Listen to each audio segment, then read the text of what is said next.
Classes में आपका फिर से स्वागत है। मेरे प्यारे बच्चों, आज हम करने वाले हैं आपका भूगोल का तीसरा अध्याय जनसंख्या संगठन। ठीक है, जनसंख्या संगठन। इसका दूसरा नाम है जनांकीय संरचना। क्या नाम है बेटा इसका दूसरा? जनांकीय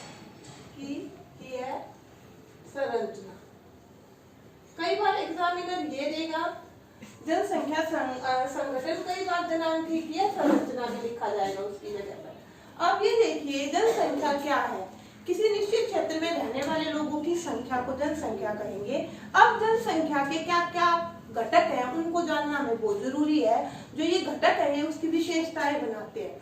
जैसे कि हम ये देखिए हमारा खाना है, जो हमारा भोजन है उसमें बहुत सारे कंपोनेंट्स घटक हैं। जल भी है, खनिज भी है, वसा है, कार्बोहाइड्रेट है, प्रोटीन है, कितनी मात्रा में है और किस गुणवत्ता का है, ये सारी बातें हमारे खाने को अच्छा, संतुलित या उसको क्या बनाती हैं, एक गैर पोषित आहार बनाती है या पोषक आहार बनाती है।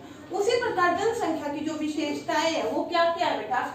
आयु, किस आयु वर्ग के ज्यादा लोग हैं, और उसके बाद शिक्षित हैं या नहीं है। जैसे कि हम पढ़ चुके हैं 9वीं कक्षा में कि शिक्षा से मानव एक संसाधन बन जाता है। शिक्षा विहीन जो मनुष्य है वो समाज के ऊपर एक दायित्व होता है।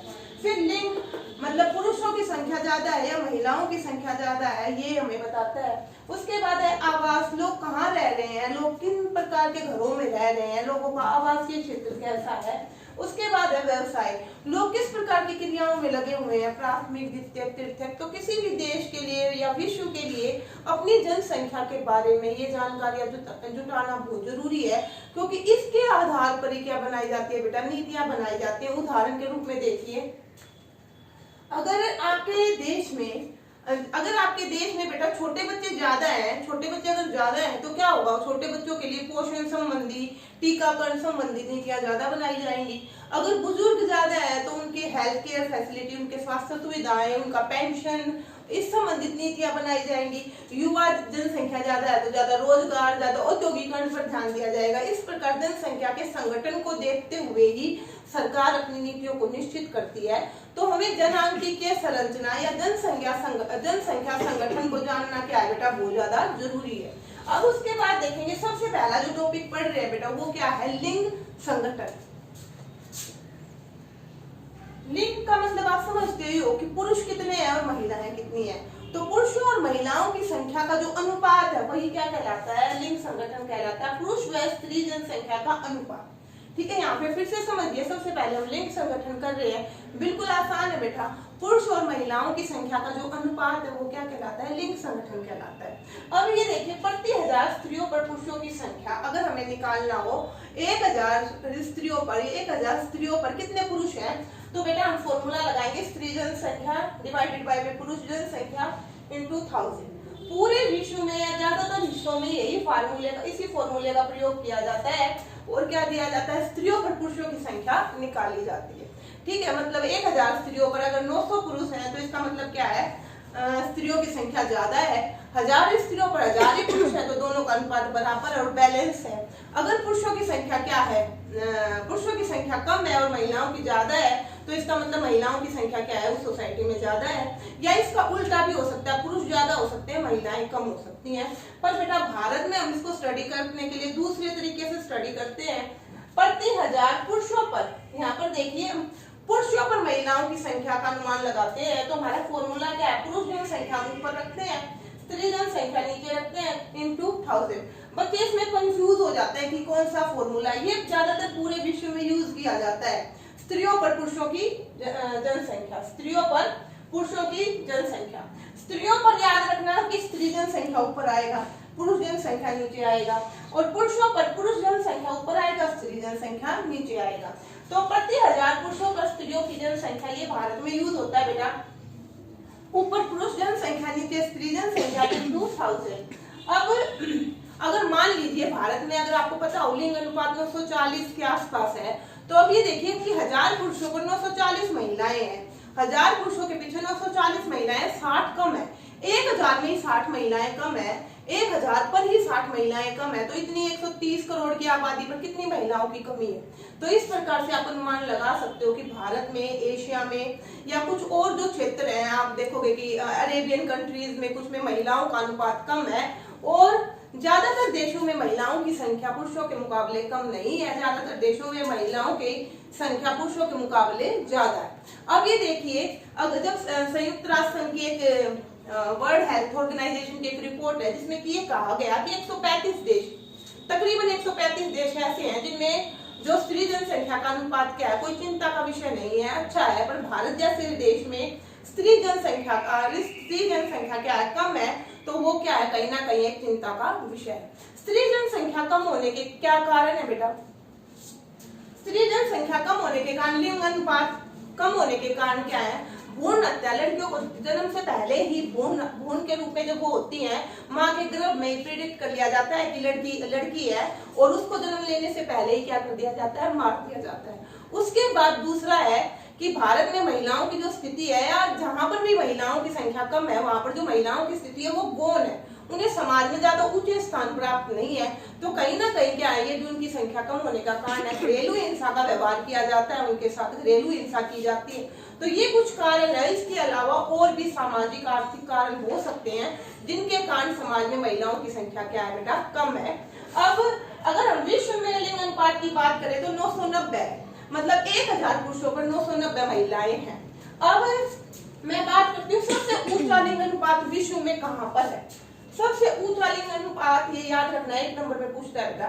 सबसे ऊंचा लिंग अनुपात लैटविया एक कंट्री का नाम है, उसमें 1000 पुरुषों पर 1187 महिलाएं हैं। फिर से याद रखो, 1000 पुरुषों पर 1187 महिलाएं हैं। और सबसे कम कहां पर है लिंग अनुपात? संयुक्त राज्य अमीरात में है। संयुक्त राज्य अमीरात में 1000 पुरुषों पर बेटा 468 ही महिलाएं। ठीक है, अब इसके बाद हम पढ़ेंगे, अब देखेंगे बेटा, अब हम आयु संरचना के बारे में देखेंगे कि अब नेक्स्ट है हमारा आयु संरचना, मतलब हमारी जनसंख्या में किस आयु वर्ग के कितने लोग। ठीक है, सबसे पहले तो मैं आपको बताती हूँ कि 0 से जो 14 साल की जनसंख्या उसको आश्रित जनसंख्या कहा गया है। उसके बाद है 15 से जो 15 से आपकी 59 तक, 15 से 59 साल तक की जो जनसंख्या है वो हमारी कार्यशील जनसंख्या है, वो हमें उसको मानते हैं कि वो रोजगार में लगी हुई है। उसके बाद 60 से ऊपर की जो हमारी जनसंख्या है। अब ये देखिए, अगर हमारी आश्रित जनसंख्या ज्यादा होगी तो जो बच्चे हैं, सरकार को ज्यादा टीकाकरण पर, बच्चों से संबंधित योजनाओं पर, शिक्षा पर, इन पर ज्यादा निर्भरता के लिए सरकार को ज्यादा खर्चा करना पड़ेगा। उसके बाद हमारी कार्यशील जनसंख्या है, इसका मतलब उच्च जन्म दर की तरफ इशारा करती है। कार्यशील मतलब युवा अगर हमारे देश में है तो प्रोडक्शन तो ज्यादा होगा ही होगा, पर हमारी जन्म दर भी कैसी बनी रहेगी बेटा, ऊंची बनी रहेगी। ये बातें आपको बिल्कुल ध्यान रखनी है। उसके बाद वृद्ध जनसंख्या है, तो इसका मतलब जो बूढ़े लोग हैं वो हमारे देश में ज्यादा हैं, तो स्वास्थ्य सुविधाएं चाहिए, उनको अलग अलग स्कीम चाहिए उनके बेनिफिट के लिए। अगर उनको उनके बच्चों का ध्यान नहीं रख रहे तो वृद्धाश्रम जैसी सुविधाएं चाहिए, तो कहीं ना कहीं आपको देखना पड़ेगा। अब आपका जो अगला जो मैं टॉपिक करा रही हूँ बेटा बहुत इंपॉर्टेंट है और एग्जाम में बार बार पूछा जाता है, आयु लिंग पिरामिड। ठीक है, हम 3 आयु लिंग पिरामिड के बारे में करेंगे, तो आपको बिल्कुल ध्यान रखना है कि आयु लिंग पिरामिड है क्या।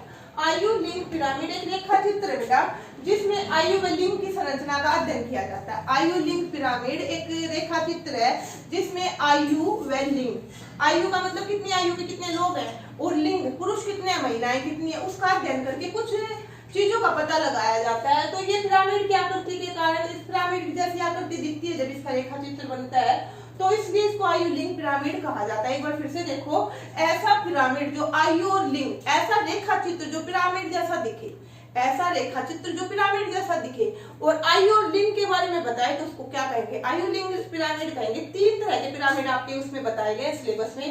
पहला मैं बताती हूँ आपका विस्तारित होती जनसंख्या का पिरामिड। विस्तारित होती जनसंख्या का जो पिरामिड है, यहाँ पर देखो बेटा, नीचे से क्या है, बहुत ज्यादा ब्रॉड है, बहुत ज्यादा चौड़ा है, और जैसे जैसे ऊपर जाता है तो कैसा होता जाता है, संकीर्ण हो जाता है, पतला होता जाता है। तो ऐसा क्या, नीचे ज्यादा होने, इधर तो देखो आयु, ठीक है ना, इधर क्या दिखाई गई है, आयु, इधर कुल जनसंख्या, इधर पुरुष है, स्त्री है। पुरुष यहाँ पर ज्यादा होते हैं ऐसी जनसंख्या में, और स्त्री ऐसे मतलब ऐसे पिरामिड में, और स्त्रियों की संख्या पुरुषों से थोड़ी कम होती है, पर वो भी ज्यादा होती है। अब ये क्या कहता है कि जैसे जैसे आप ऊपर जाते हुए देखो संकीर्ण होता जाता है, इसमें जन्म दर बहुत ऊंची है, मतलब हर साल बहुत सारे बच्चे क्या ले रहे हैं, जन्म ले रहे हैं, और ऊपर कम है, ठीक है ना। इसका मतलब क्या है, मृत्यु दर भी क्या है बेटा, ऊंची है। जो एज्ड लोग हैं, जो 60 के बाद है, उनके जीने की संभावना बहुत कम है, तो जीवन प्रत्याशा कम है। ऐसी स्थिति विकासशील देशों में है या अल्प विकसित देशों में है, है। यहाँ पर मैं एग्जांपल बता दूं, नाइजीरिया में ऐसा पिरामिड है, बांग्लादेश का भी आपको ऐसा पिरामिड मिलेगा, मैक्सिको का अगर आप स्टडी करोगे तो त्रिभुज जैसा, एक तरीके से त्रिभुज जैसा। नीचे से तो बहुत ब्रॉड है, मतलब जन्म दर क्या ऊंची है, बहुत ज्यादा बच्चे जन्म ले रहे हैं, और ऊपर क्या है, बूढ़े लोग भी नहीं है, बूढ़े लोग भी नाम मात्र के हैं, तो जन्म दर भी ऊंची है और मृत्यु दर भी क्या है, ऊंची है। और ये आपके कंट्री के नाम दिए गए हैं। तो विस्तारित होती जनसंख्या का पिरामिड क्या है, नीचे से बहुत चौड़ा होता है, ऊपर से संकीर्ण होता है, तो बिल्कुल त्रिभुज के आकार का होता है। कैसा होता है बेटा, त्रिभुज के आकार का होता है। उसके बाद इसमें जन्म दर ऊंची होती है, इसमें मृत्यु दर ऊंची होती है। और ऐसा कहाँ पर है, नाइजीरिया में, मैक्सिको में और बांग्लादेश में, इसी प्रकार का पिरामिड है। अब उसके बाद में दूसरा आपको बता रही बेटा, दूसरा जो पिरामिड है वो है हमारा स्थिर जनसंख्या का पिरामिड। स्थिर जनसंख्या का पिरामिड कहाँ पर काम कर रहा है आजकल, ऑस्ट्रेलिया की अगर जनसंख्या देखो तो ऑस्ट्रेलिया में स्थिर जनसंख्या का पिरामिड आप देखोगे। ऐसा पिरामिड क्या होता है बेटा, नीचे से तो और ऊपर से, नीचे से घंटी के आकार का है। घंटी कैसे होती है देखो, ऊपर से ऐसे और नीचे से ऐसे घंटी की शेप है, मतलब नीचे से ब्रॉड है और ऊपर से भी मतलब कम होता जा रहा है पर ज्यादा कम नहीं हो रहा। तो ऐसे में क्या होता है, जन्म दर और मृत्यु दर क्या हो रहा है, बराबर है। जितने लोग जन्म ले रहे हैं उतने तकरीबन मर रहे हैं। तो ऐसे देशों की जनसंख्या स्थिर बनी हुई है। तो ऑस्ट्रेलिया में ऐसा पिरामिड है, पुरुष और महिलाएं तकरीबन बराबर है। देखो ये यहाँ पर भी इतना ही है और तकरीबन ऊपर भी जाकर क्या हो रहा है, ऊपर जाके संकीर्ण हो रहा है, ठीक है, घंटी के आकार जैसा नीचे और शीर्ष की तरफ सुंडाकार हो जाता है, मतलब संकीर्ण हो जाता है थोड़ा सा, पर थोड़ा ही होता है। इसमें दोनों में जन्म दर भी बराबर है और मृत्यु दर दोनों बराबर, ठीक है। तो कहाँ का है ऐसा, ऑस्ट्रेलिया का है। जन्म दर और मृत्यु दर क्या बेटा, दोनों बराबर है। इसको क्या कहा जाता है, स्थिर जनसंख्या का पिरामिड। तो पेपर में पूछता है भाई आपका विस्तारित होती जनसंख्या का, तो आपको याद रखना है नाइजीरिया का है, मैक्सिको का है और बांग्लादेश का है। जन्म दर ऊंची है, मृत्यु दर भी ऊंची है, नीचे से बहुत चौड़ा है और ऊपर जाकर क्या हो जाता है, बहुत ज्यादा त्रिभुज जैसा हो जाता है, ऊपर बिल्कुल कम लोग। उसके बाद क्या है, ये ऑस्ट्रेलिया का है स्थिर जनसंख्या का। इसमें घंटी के आकार जैसा है, मतलब एक जैसा सही है, जन्म दर और मृत्यु दर दोनों ही क्या है, बराबर है। घंटी के आकार का नीचे और शीर्ष में क्या होता है, सुंडाकार आकृति कहा गया है इसको, की जो मतलब नीचे से ऐसे जाओ, घंटी को देखो आप यहाँ पे, मतलब आप घंटी देखोगे, घंटी ऐसे बिल्कुल त्रिकोण नहीं होती, घंटी ऊपर से भी क्या होती है, काफी ब्रॉड होती है। तो इसमें वृद्ध लोग भी काफी है, ठीक है, और जितने बच्चे हैं तकरीबन उतना ही रेशो है, ठीक है। तो ऐसा कहाँ का है बेटा आपका, स्थिर जनसंख्या का ऑस्ट्रेलिया का।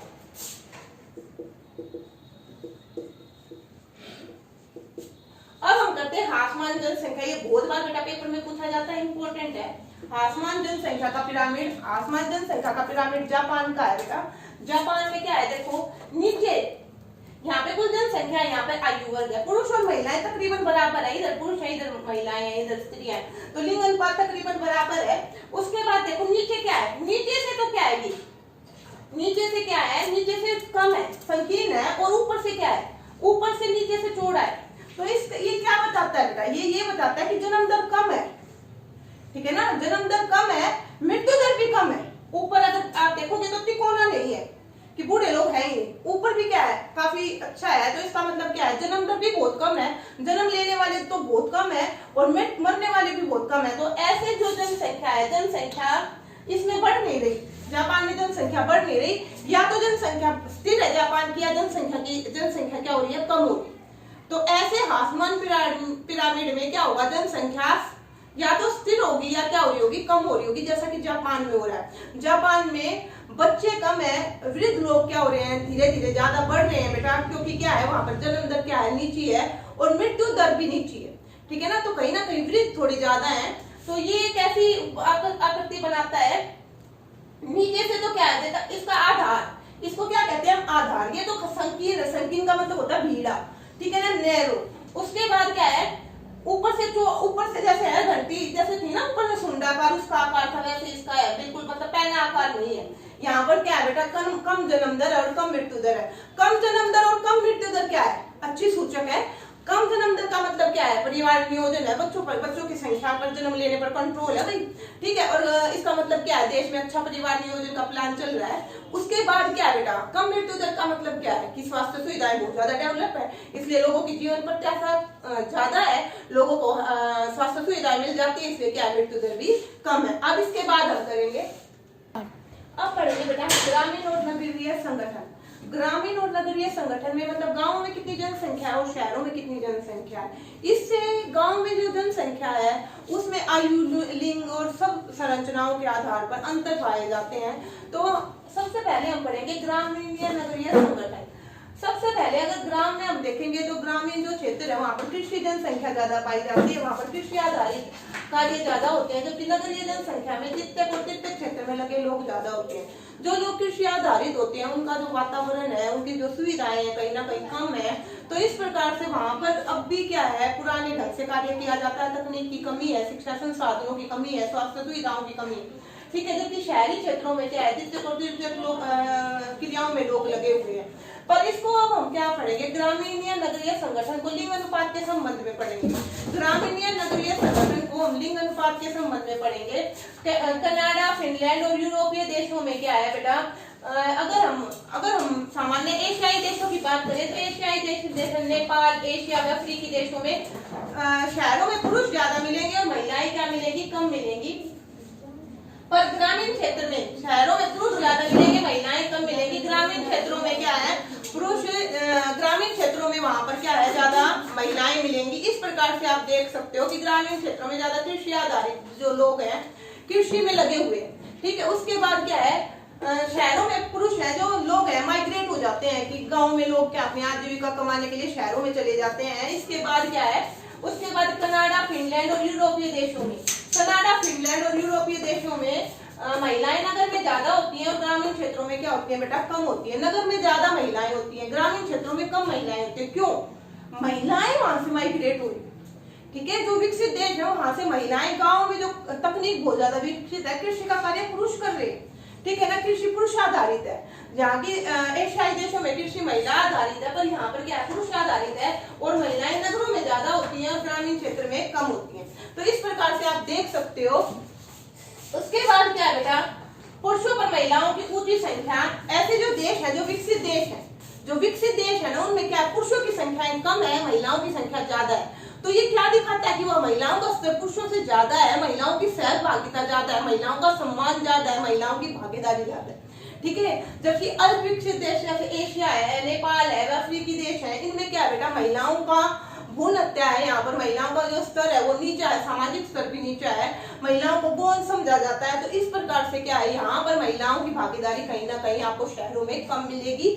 जबकि ग्रामीण नगरीय लिंग अनुपात में ये बता रहा है कि कनाडा, फिनलैंड और यूरोप जैसे देशों में शहरों में महिलाओं की भागीदारी ज्यादा मिलेगी। तो इसको बिल्कुल अच्छे से याद करना है, कई बार पूछ लेता है।